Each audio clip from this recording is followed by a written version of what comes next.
So let's start with this code right here, right? We have this recursion, factorial, and we're gonna try to understand it. So first, let's see what it's gonna give us if we print factorial of 5, right? So the result is 120. If we go check if it is correct, calculate.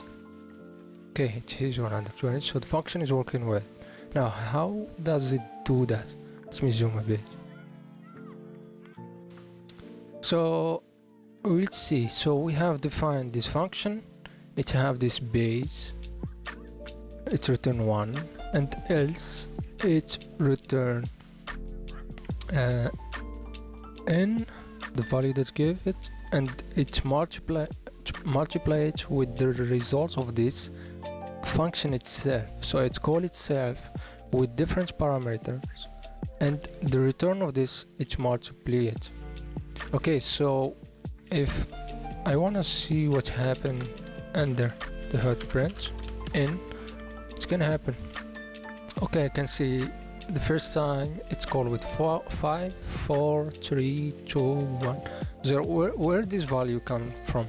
It's coming from this n minus 1, so 4, it's gonna become 3, because each time each factorial is gonna keep calling itself. But why it stop in here in this n? So because the base case, because we say if n equals 0, you should just return 1. You should stop, don't go and call again another function. Why is that? First, because there's no factorial for negative numbers, and factorial of 0 is 1. So if we reach n, we reach 0, it should return 1. Now let's try to take this code to Excalibur and see really what happened. How did we get this value? How did we get this one 200?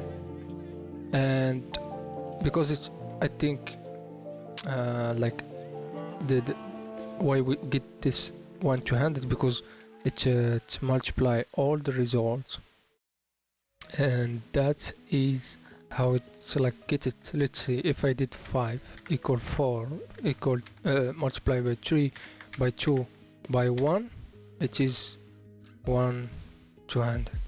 So this function is keep calling itself and then multiply each result with each other, then we get the result. But let's see how it work step by step.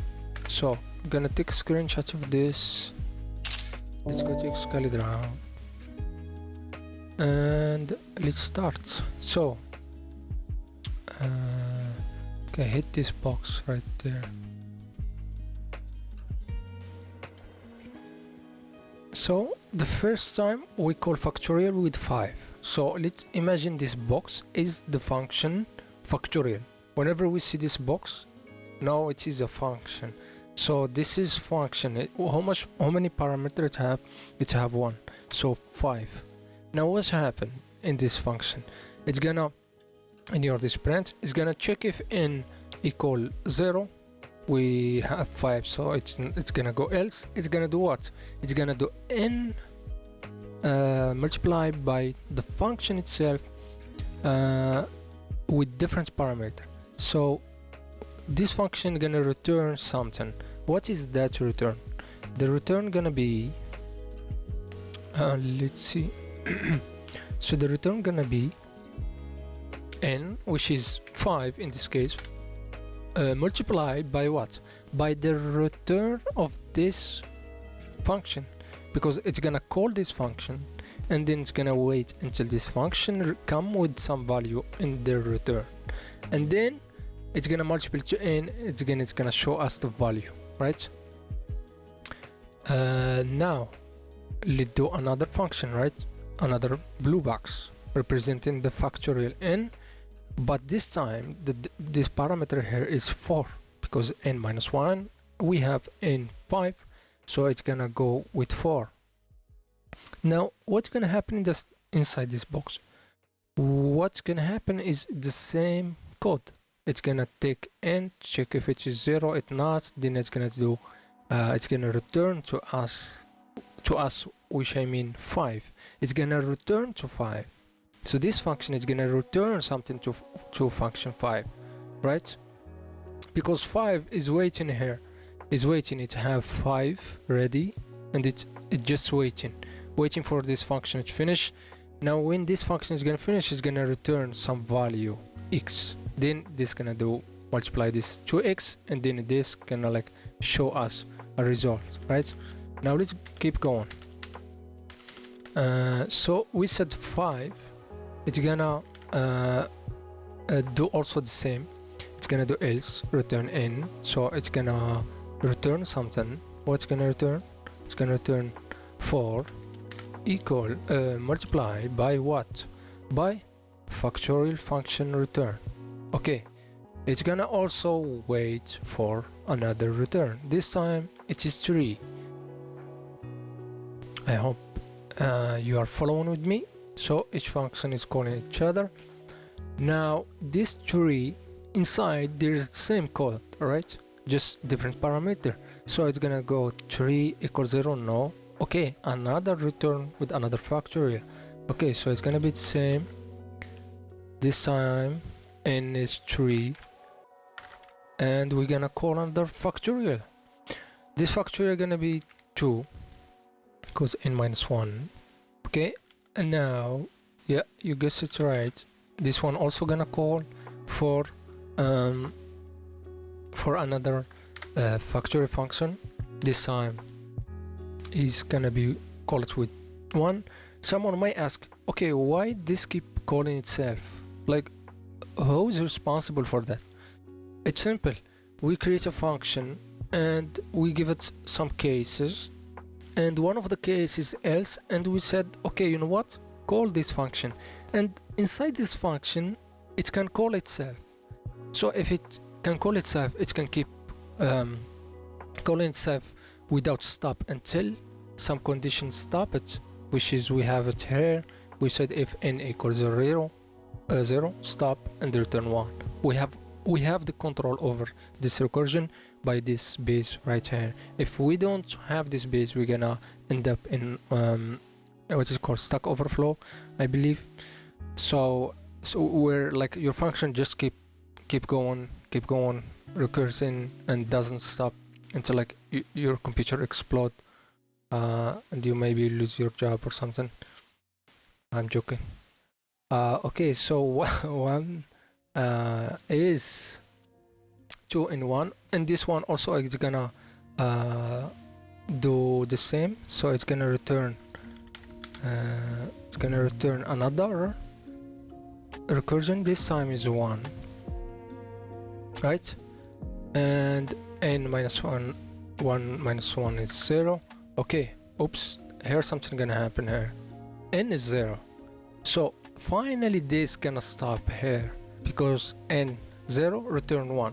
So what this gonna return? It's gonna return 1.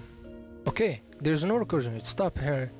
Let me fix this a bit because it's hard to follow. Oops. Okay, maybe like this. Okay. Maybe zoom a bit. I think that's good. Okay. So now we need to understand what's happening here. So this function called this function, this function called this function, this function, this function. But how this work? Like, how they finally give us the value 1 to 100? How did it happen just from this series of calling function? So to like think about that, we need to understand how the function call itself and how the return work. So when you have a function like this, when you reach the return, that means this function is gonna return a value, and it's gonna close, it's gonna exit, the program gonna exit, right? Okay, so if I write 5 here, I remove all of this, this function is gonna keep every time return 5 if when trash else, right? It's gonna just return 5. But what if I have some function that's gonna take 5 minutes to give me the result? Just example. So this return, it's gonna just keep waiting there 5 minutes, just waiting until this returns something, and then it's gonna be able to do this mathematical equation. So if this didn't return, it's gonna just keep waiting there. I don't know the details, maybe there's timeout, we can look for that later, but basically this return, so this function is just waiting here. What is waiting? Waiting for this. And why this didn't return to this? Because this did call this one. Okay, and why this didn't return to it? Because it's waiting for this one, and this waiting for this one, and this waiting for this one. Oh, finally this one is finished. Okay, it's returned something to this. Okay, now finally this gonna get returned, this gonna return to this, this gonna return to this, this gonna return to this, and finally 5 gonna get it's gonna get the return from the 4. Now let's see behind the scene what is happening. How did we get this 120? So first we need to imagine like a stack. How we can do this? Let's say this is our stack where we're gonna put all the function. So we call this function factor 5. Okay, here is it. I call it right here. Okay, now this function gonna call something else, factorial, this one, right? Let me remove this. This function gonna call the 4, right? It's gonna do this function gonna return us 5 and multiply by 4. So it's gonna call 4. It's gonna call something. What is this something? This something is gonna also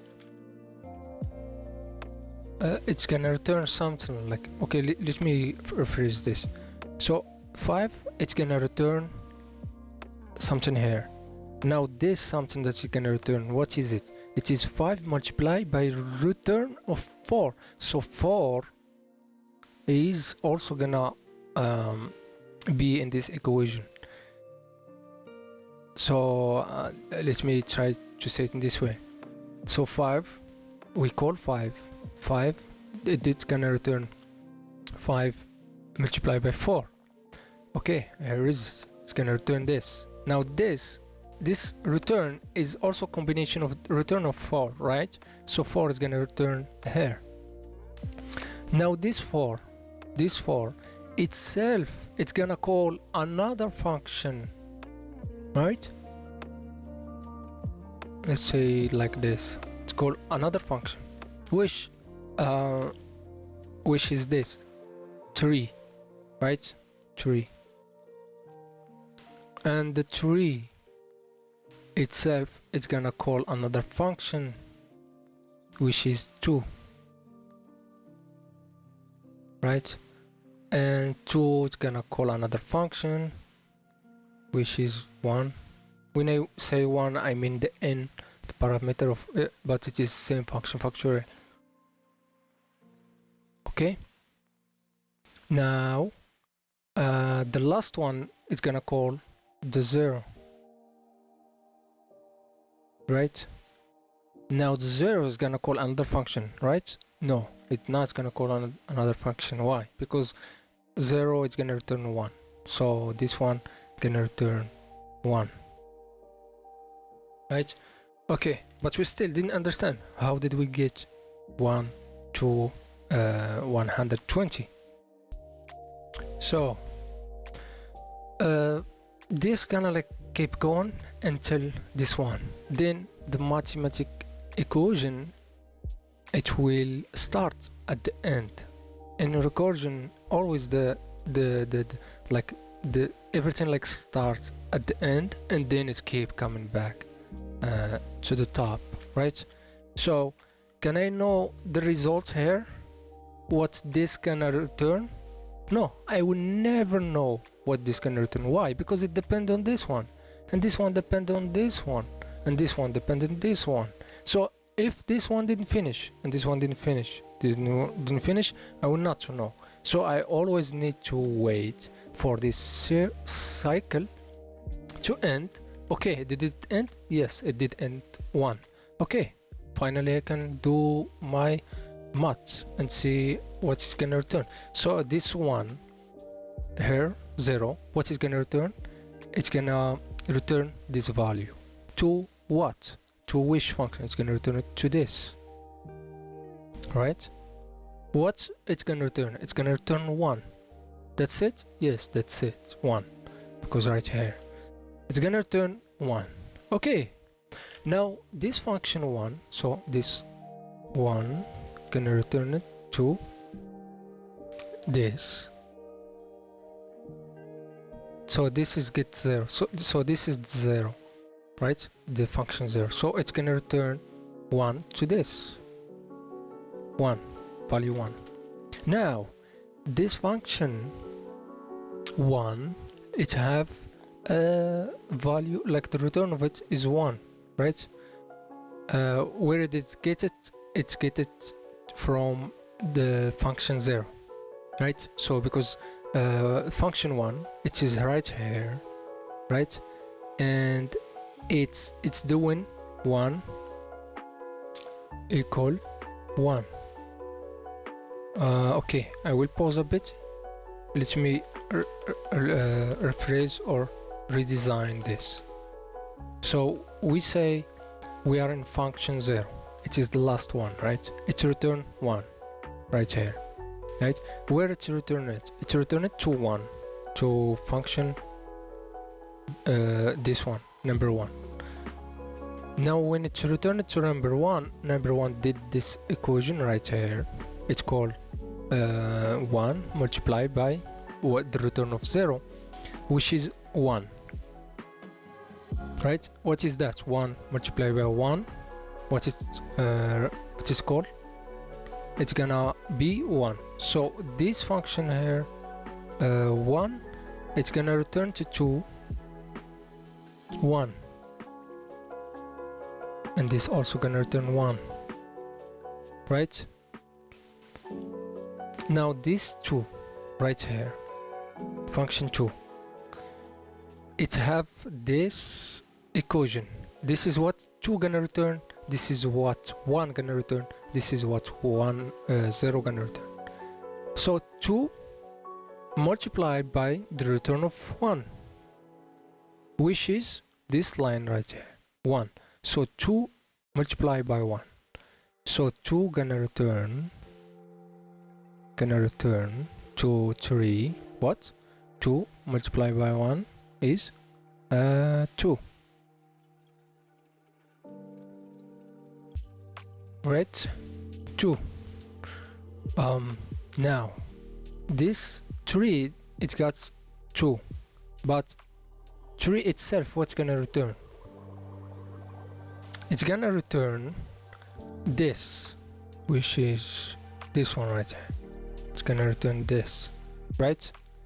Which is 3 multiplied by the return of 2, which is 2. 2, 3 is 6. So this can return to 4, 6.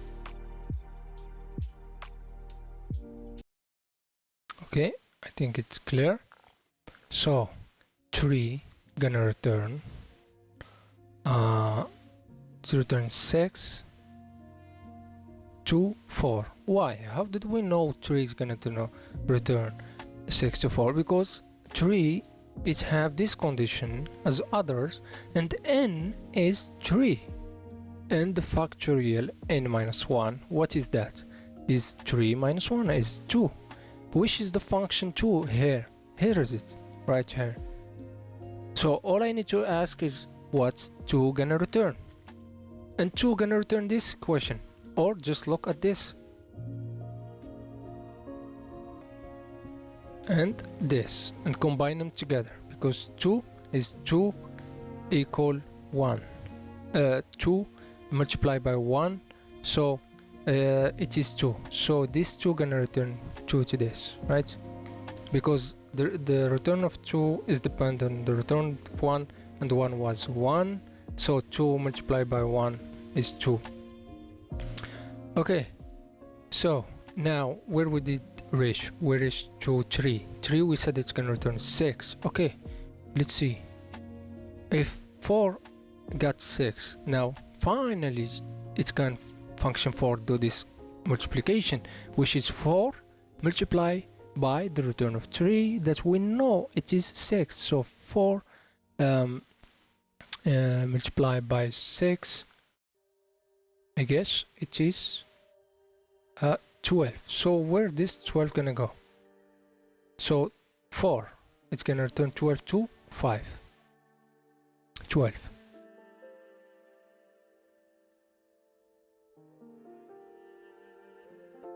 Oh, sorry. 24. 24.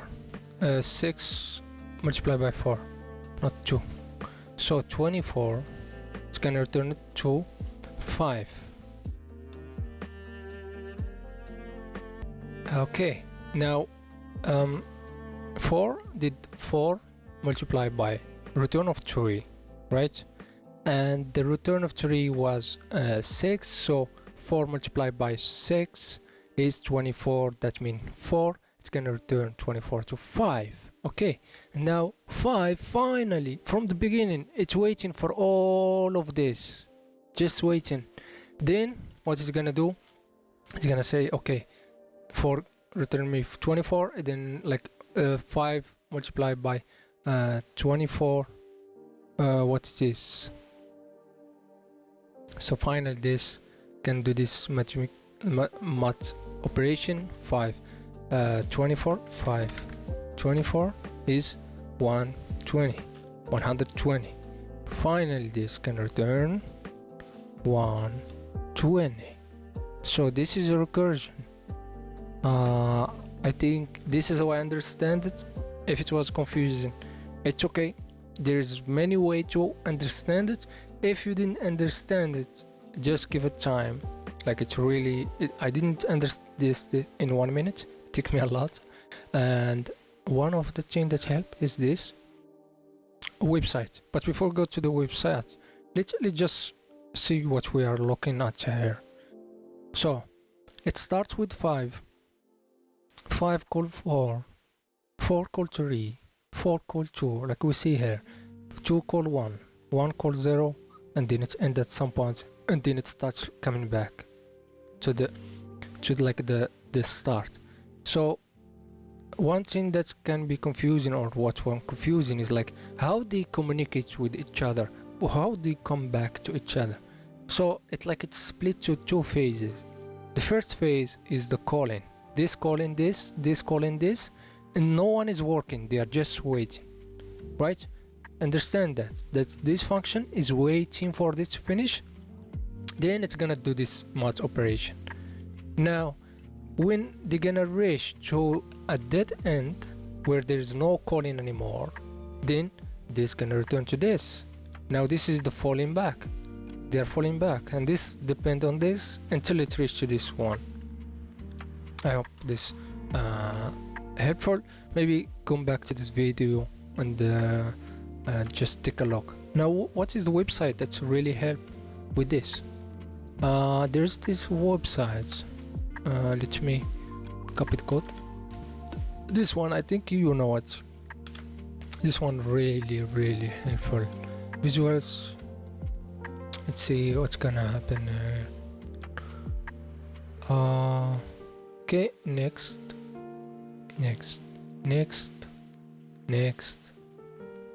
Okay, so this gonna show us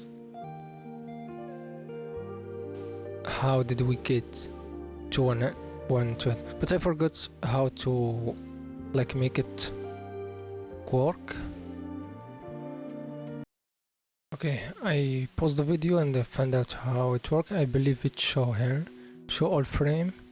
I also did like render all objects on the heap. Okay, so visual execution. So I'm gonna just do next. Okay, so it's going through the code,